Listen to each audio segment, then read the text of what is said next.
শুক্রবার অদম্য বাংলাদেশ টি-20 কাপে মুখোমুখি হয় লিটন দাসের ধূমকেতু একাদশ ও নাজমুল শান্তর দুর্বার একাদশ। টস জিতে আগে বোলিংয়ের সিদ্ধান্ত নেন দুর্বার অধিনায়ক শান্ত। ধূমকেতুর হয়ে ইনিংস শুরু করতে নামেন সাইফ হাসান ও তানজিদ তামিম। হাসান মাহমুদের বলে আউট হয়ে রানের খাতায় খুলতে পারেননি তামিম। দলীয় মাত্র 1 রানে প্রথম উইকেট হারায় ধূমকেতু।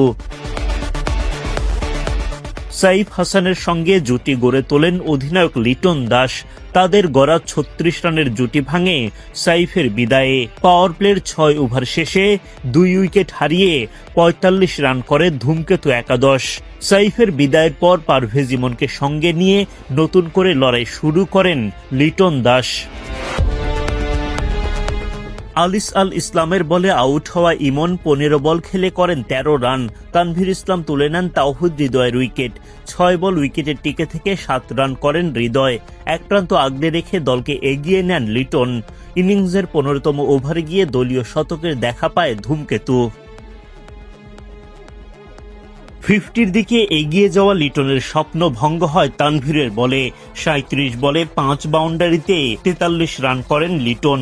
অধিনায়কের গড়ে দেয়া ভিতের ওপর দাঁড়িয়ে শেখ মেহেদী, শামীম পাটোয়ারিরা লড়াকু পুঁজি এনে দেন ধূমকেতু একাদশকে।